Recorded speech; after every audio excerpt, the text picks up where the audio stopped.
Di sebuah desa yang tampak damai, tersimpan kisah kelam yang tak pernah diceritakan.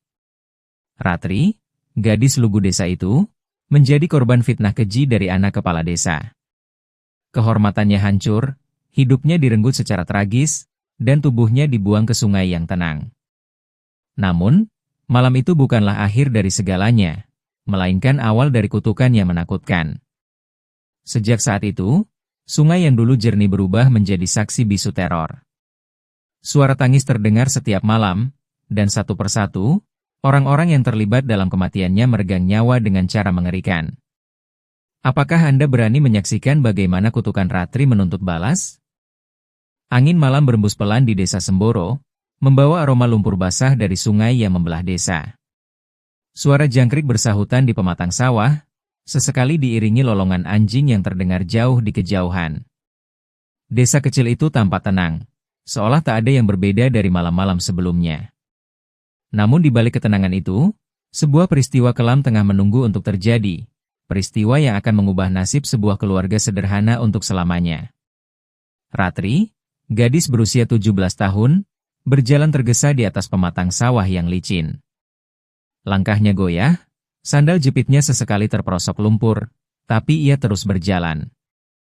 Mata gadis itu merah, bukan karena menangis, melainkan karena ketakutan yang menekan dadanya. Sejak siang tadi, desas-desus busuk menyebar di desanya, ia dituduh melakukan perbuatan asusila dengan Bagas, anak kepala desa. Dia sudah menodai nama baik keluarga, teriak seorang warga di balai desa sore tadi. Perempuan murahan. Malu-maluin, sahut yang lain dengan nada sinis. Ratri hanya bisa mematung di sudut rumahnya.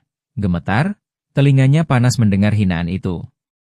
Mbah Surti, ibunya yang renta, memeluknya erat. Tubuh perempuan tua itu kurus dan rapuh, namun ia tetap mencoba melindungi putrinya. Tenang, Le, bisiknya lirih. Kebenaran pasti akan terlihat. Jangan keluar malam ini, tolong dengarkan ibu. Namun rasa takut bercampur marah membuat dada Ratri sesak. Ia tidak terima difitnah. Semua orang menuduhnya tanpa bukti. Padahal, ia tak pernah melakukan hal yang memalukan itu. Ia tahu, kalau ia hanya berdiam diri, besok pagi seluruh desa akan memandangnya dengan jijik.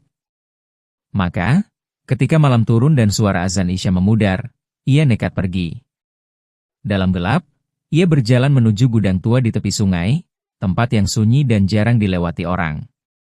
Disitulah Bagas bilang ingin bertemu untuk menyelesaikan masalah.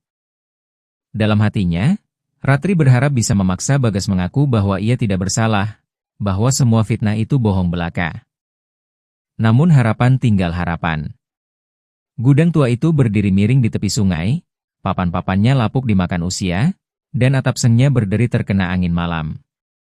Dari sela papan yang bolong, cahaya bulan menembus, memantulkan bayangan pucat di lantai tanah yang kering dan berdebu. Begitu Ratri melangkah masuk, bulu kuduknya berdiri. Hening. Hanya suara sungai di luar yang mengalir deras. Bagas, panggilnya ragu. Tak ada jawaban. Hanya desiran angin. Namun tiba-tiba, dari balik tumpukan karung goni, muncul 3 sosok pemuda. Bagas, Tomo, dan Jali. Senyum mereka gelap, seperti menyembunyikan niat jahat. Lihat, dia datang sendiri, kata Bagas sinis, melipat tangannya di dada. Berani-beraninya lo bilang kita bohong di depan warga? Jali menyeringai, menampakkan giginya yang kuning. Ratri mundur selangkah. Aku nggak salah. Aku nggak pernah ngelakuin yang kalian tuduhkan. Suaranya bergetar, hampir pecah. Bagas mendekat perlahan. Matanya berkilat dingin dalam cahaya bulan. Sekarang semua orang percaya sama kita. Lo cuma cewek miskin, RAT. Siapa yang bakal belain lo? Hatinya seperti diremas. Air mata mulai menggenang di pelupuk matanya, tapi ia tetap mencoba melawan. Kalian yang fitnah aku. Aku nggak salah. Tiba-tiba, Tomo dan Jali bergerak cepat, masing-masing memegangi lengannya dari kanan dan kiri. Ratri berontak, menendang dan berteriak, Tapi malam itu terlalu sunyi. Sawah di sekitar hanya dihuni angin dan jangkrik, tak ada seorang pun yang mendengar jeritannya. "Diam, RAT," bentak Bagas. Lalu ia menampar gadis itu begitu keras hingga mulutnya terasa asin oleh darah. Ratri semakin ketakutan. Di antara rasa sakit dan teror, ia tahu bahwa tak ada lagi yang bisa menolongnya. Malam itu, hanya sungai yang menjadi saksi. Dalam beberapa menit yang terasa seperti mimpi buruk, tragedi itu terjadi. Dentuman benda tumpul, batu yang menghantam kepala gadis malang itu, menggema di gudang tua. Tubuh Ratri limbung, lalu ambruk ke tanah, darah merembes membasahi debu. Dunia menjadi gelap baginya. Keheningan menelan gudang itu. Napas para pemuda terengah-engah. Mereka saling pandang, wajah pucat, tangan gemetar. Kita harus hilangin mayatnya, suara Bagas bergetar.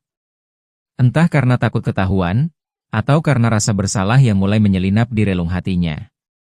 Dengan panik, mereka mengikat tubuh Ratri dengan karung pasir yang biasa dipakai untuk menahan banjir.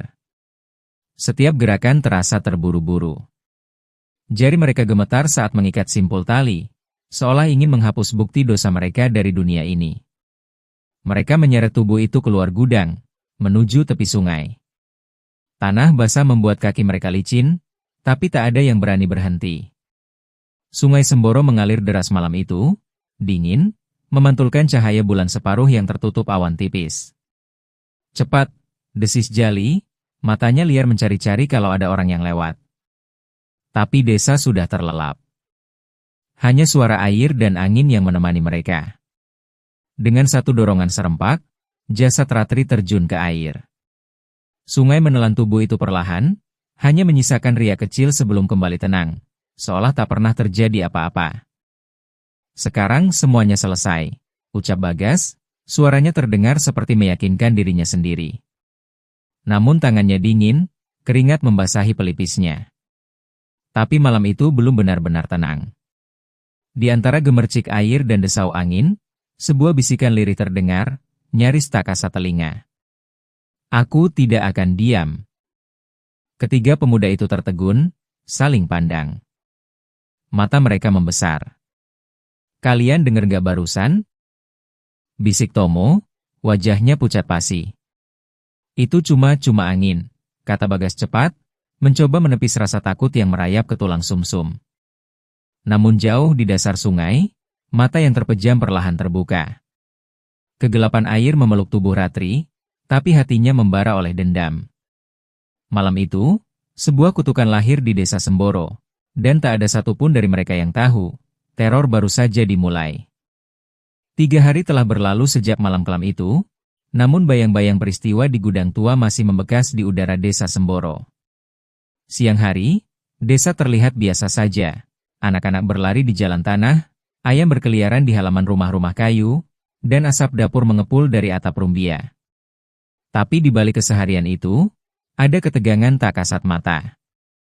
Warga merasakannya, meski tak berani mengucapkannya. Sungai Semboro, yang biasanya jernih dan menjadi sumber kehidupan desa, mendadak keruh. Airnya berwarna kecoklatan, memantulkan bau anyir yang menusuk hidung. Beberapa warga mengaku, ketika fajar atau menjelang malam, mereka melihat bayangan putih melayang di atas permukaan air. "Aku lihat sendiri, kayak kain basah mengambang," bisik Pak Warto di warung kopi. "Ah, paling cuma plastik nyangkut," sanggah yang lain. Tapi raut wajah mereka sama-sama pucat. Di rumahnya yang besar di dekat balai desa, Bagas tak bisa tidur. Setiap malam, mimpi yang sama datang menghantui. Dalam mimpinya, ia berdiri di tepi sungai yang gelap. Angin malam menderu, dan dari dasar air yang pekat, muncul tangan pucat yang meraih kakinya. Air yang dingin merayap ke tulangnya. "Bagas, ikut aku." Ia terbangun dengan napas tersengal, tubuhnya basah oleh keringat dingin. Pandangannya berkunang-kunang, jantungnya berdegup liar. Ibunya, Bu Lestari, mendapati anaknya duduk di ranjang dengan wajah pucat seperti kain kafan. "Kamu sakit, Nak?" tanyanya cemas. "Enggak, cuma mimpi buruk," jawab Bagas terbata, menelan ludah untuk mengusir rasa takut yang masih menempel di lidahnya. Ia mencoba menenangkan diri, tapi setiap menutup mata, ia kembali melihat mata Ratri yang kosong menatapnya dari dalam air. Di sudut desa lain, Tomo pun mengalami hal serupa. Ia mulai mengurung diri di rumah. Ayam-ayamnya, yang biasanya ramai berkokok di halaman, mati satu persatu tanpa sebab. Tubuh mereka kaku, mata mereka melotot seperti melihat sesuatu yang menakutkan sebelum ajal. Malam-malamnya pun tak lagi tenang. Saat lampu teplok sudah redup, ia mendengar ketukan di jendela rumahnya. Pelan, tapi jelas, tok, tok, tok. Lalu terdengar suara lirih, serak, tapi familiar. "Kenapa kau buang aku ke sungai?" Tomo membeku di atas ranjangnya, keringat dingin mengalir di punggung. Ia menutup telinga dengan kedua tangan, tapi suara itu seolah bergema di dalam kepalanya sendiri. Malam-malam berikutnya, suara itu semakin dekat. Kadang ia mendengar bunyi tetesan air di dalam rumahnya, padahal tak ada yang bocor. Namun malam ketiga menjadi awal teror nyata. Jali, yang dikenal paling penakut di antara mereka bertiga, tak sanggup tidur sejak kejadian itu. Malam itu, ia duduk di dekat tungku yang nyaris padam, memeluk lututnya sendiri. Rumah panggungnya terasa begitu dingin. Di luar, terdengar suara langkah kaki menyusuri tanah basah, perlahan tapi pasti, menuju rumahnya. Setapak-setapak. Degup jantung Jali makin cepat. Ia menahan napas. Tapi rasa penasaran bercampur takut membuatnya berjalan ke pintu belakang. Saat pintu kayu itu ia buka perlahan, bau anyir menusuk hidungnya begitu saja. Bau amis bercampur tanah basah yang tak asing. Di halaman belakang, dalam cahaya bulan yang pucat, berdiri sosok seorang gadis berambut panjang yang basah kuyup.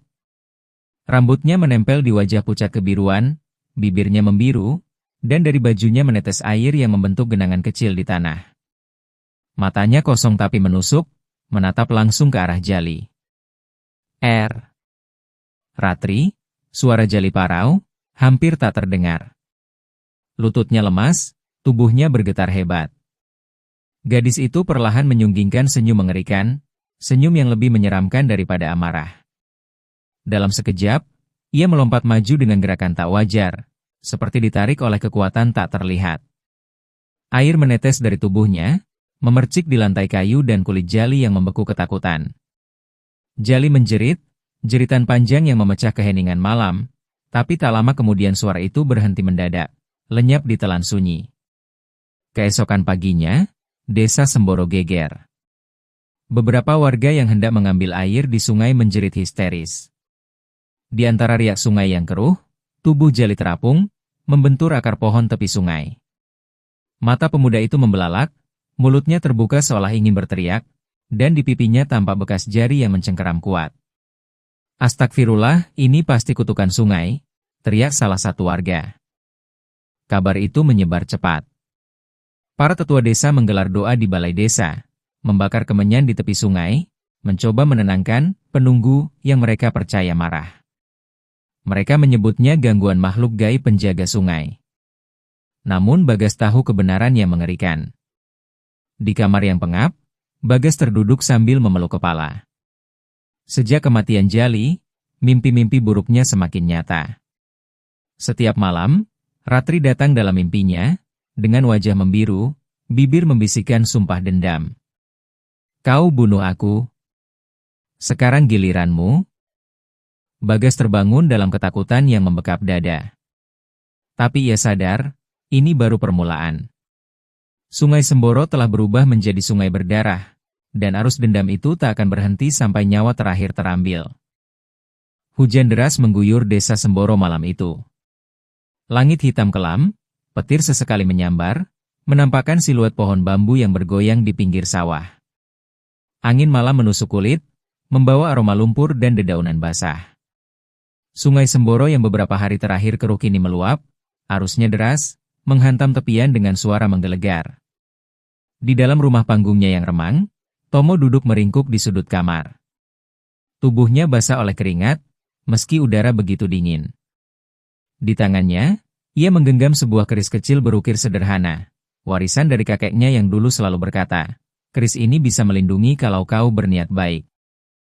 Namun malam ini, tak ada niat baik yang bisa menyelamatkannya dari dosa yang sudah ia lakukan.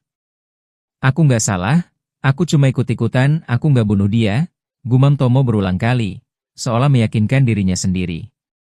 Kata-kata itu terdengar hampa di kamar yang hanya diterangi lampu teplok berkedip-kedip. Suara hujan di luar semakin keras, memukul atap seng seperti ribuan tangan yang menuntut balas. Lalu terdengar suara ketukan di jendela. Tok, tok, tok.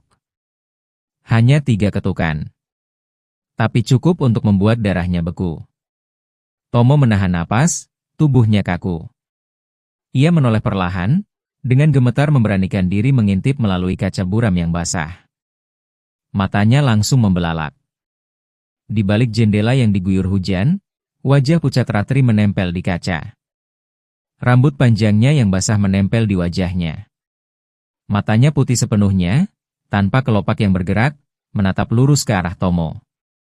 Dari mulutnya yang membiru, air menetes, bercampur dengan hujan yang menampar kaca jendela. Ya Allah, bisik Tomo, suaranya serak. Ia terjatuh ke lantai, keris kecilnya terlepas dari tangan. Napasnya memburu, tubuhnya gemetar tak terkendali. Pintu kamar yang tadi terkunci mendadak terbuka sendiri dengan suara berderit panjang. Dari luar, air sungai yang meluap tiba-tiba merembes masuk ke rumah. Dalam hitungan detik, air bercampur lumpur itu mengalir deras ke dalam kamar, meninggalkan bau anyir yang menusuk hidung, bau yang sama dengan malam ketika mereka membuang tubuh Ratri. Tomo menjerit, mencoba meraih kerisnya lagi, tapi tubuhnya kaku ketakutan. Dari pintu yang kini tergenang air, sosok itu muncul. Ratri. Ia melangkah perlahan, basah kuyup dari ujung kepala hingga kaki. Bajunya yang lusuh menempel di tubuhnya, tetesan air jatuh setiap kali ia bergerak, meninggalkan jejak basah di lantai kayu. Matanya menatap Tomo tanpa berkedip. Tomo, suaranya lirih, namun menggema seperti dari dasar air. Giliranmu? Tiba-tiba air yang menggenangi lantai naik lebih cepat dari yang masuk akal, menelan pergelangan kaki Tomo, lalu pinggangnya. Ia menjerit panik, tangannya menggapai apa saja, tapi hanya menangkap udara. Tidak, aku minta ampun. Aku nggak mau mati.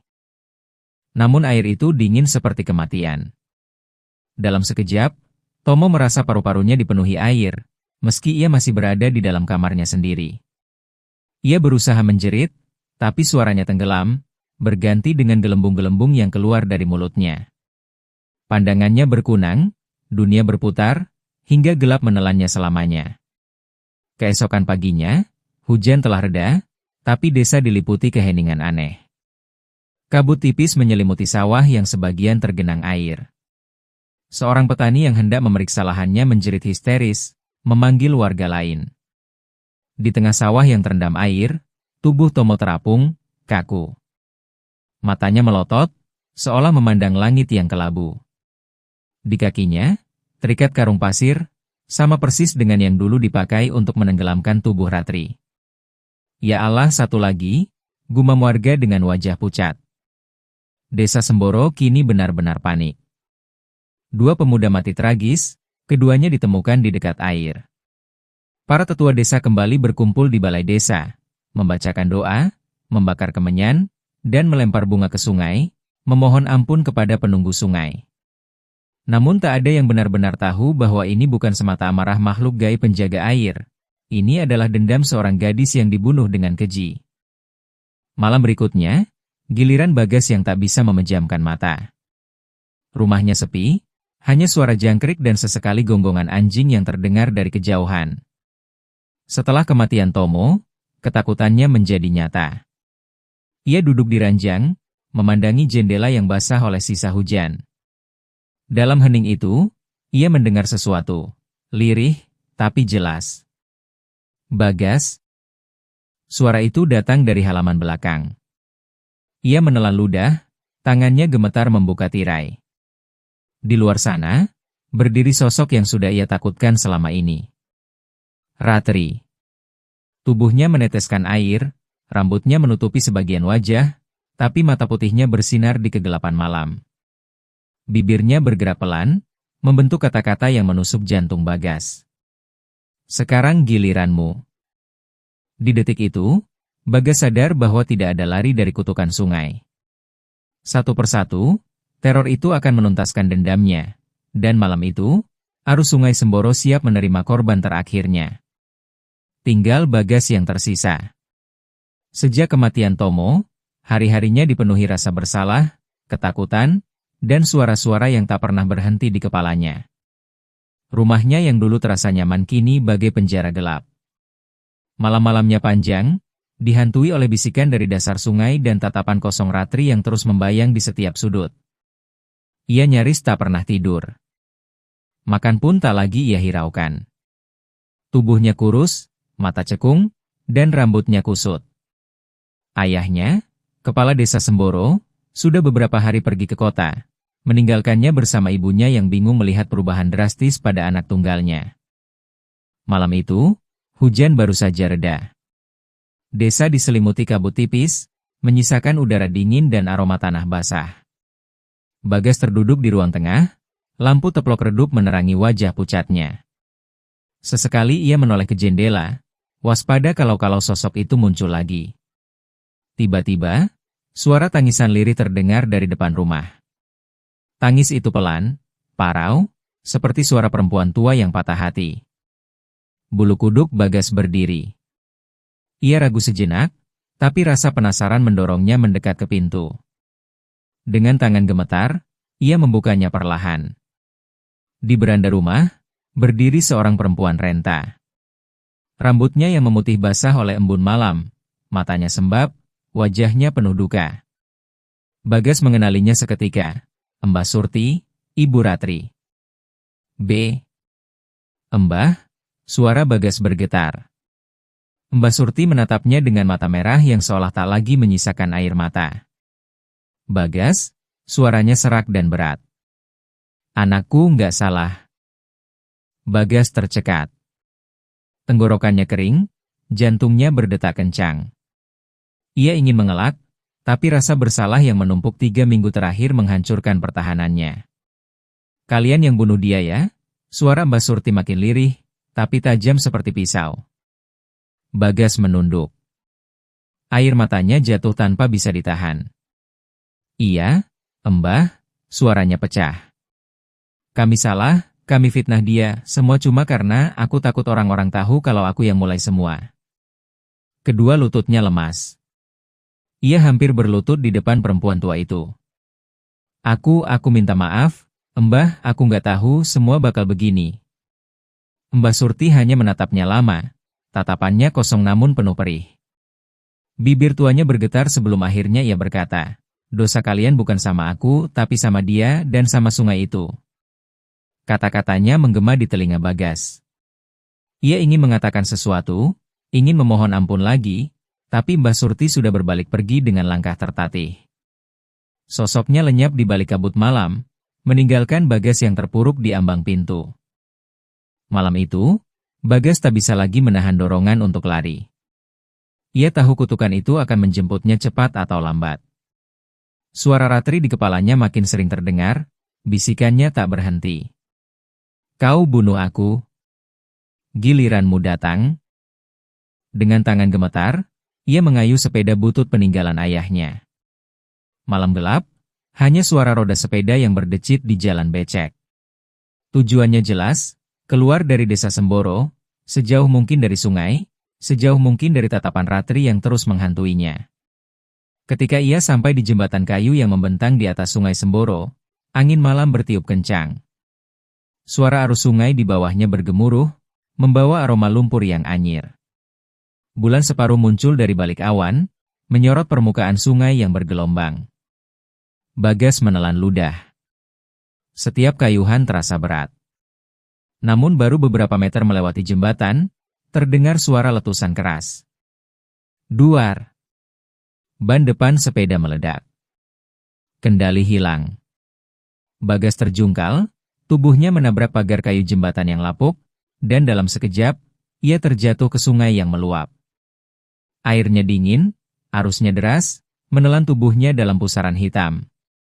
Bagas menggapai-gapai, menjerit, tapi hanya gelembung-gelembung yang keluar dari mulutnya.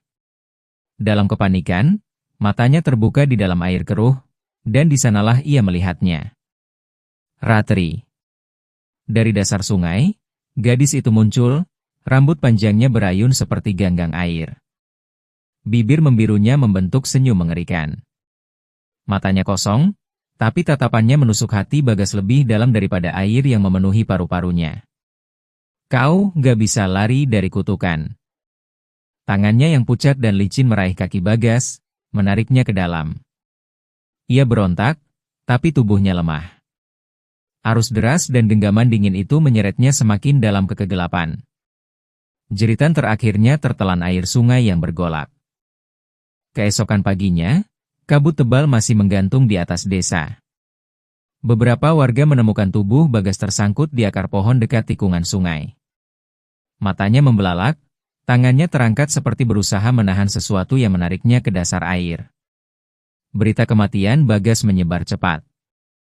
Kepala desa yang baru kembali dari kota terpuruk menangis melihat anaknya terbujur kaku. Desa Semboro tenggelam dalam ketakutan dan rasa bersalah yang mereka pendam. Sejak hari itu, tak ada yang berani mendekati Sungai Semboro saat malam. Warga percaya, di arusnya yang tampak tenang, ada seorang gadis yang menunggu, dengan rambut basah dan mata kosong, siap menuntut balas pada siapapun yang berani mengotori sungai dengan dosa.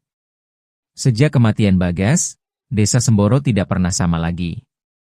Hari-hari terasa panjang, malam-malam begitu mencekam.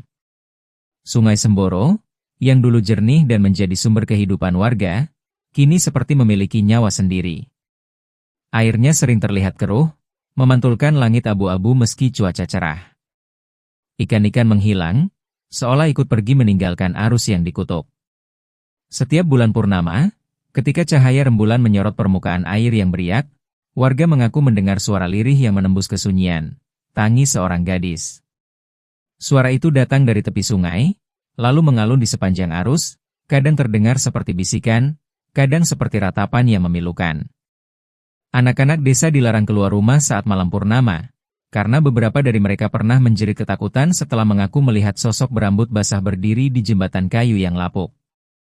Di antara warga yang masih bertahan, hanya Mbah Surti yang tetap sering duduk di tepi sungai. Perempuan tua itu menatap air dengan mata sayu, seolah bercakap dengan arwah putrinya.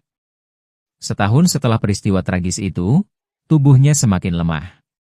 Pada suatu sore, ia dipanggil takdir.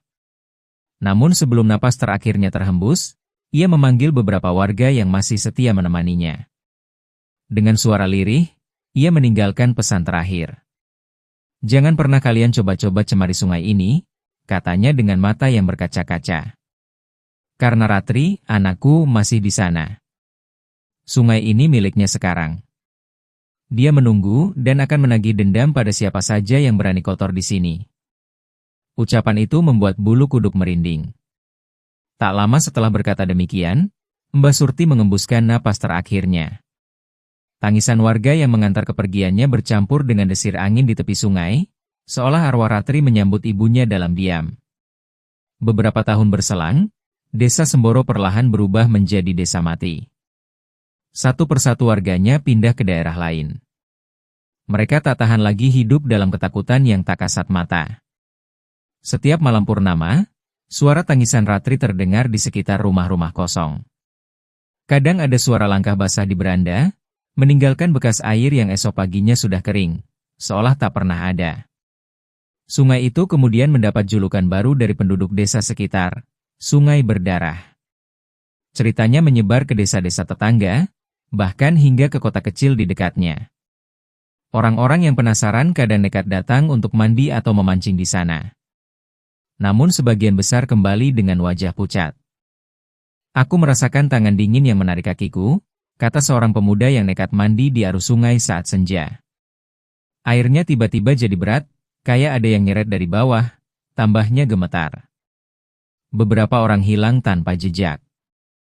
Warga setempat percaya, mereka telah menjadi korban baru dari kutukan sungai, meski tak ada bukti yang bisa ditemukan selain ria air yang berputar di malam-malam sunyi. Jembatan kayu yang dulu menjadi penghubung desa dengan ladang di seberang sungai kini lapuk dan nyaris roboh. Tidak ada yang berani memperbaikinya.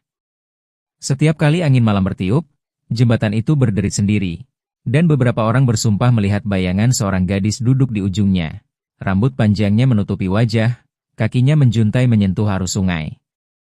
Hingga hari ini, bertahun-tahun setelah kejadian itu, kutukan Ratri tetap hidup dalam bisikan malam. Para pendatang yang melewati jalan dekat sungai kadang menoleh tanpa sadar ketika mendengar suara lirih di telinga mereka. Aku tidak bersalah. Keadilan telah kutagih. Di bawah sinar bulan purnama, permukaan Sungai Semboro sering memantulkan bayangan seorang gadis bergaun lusuh yang basah kuyup.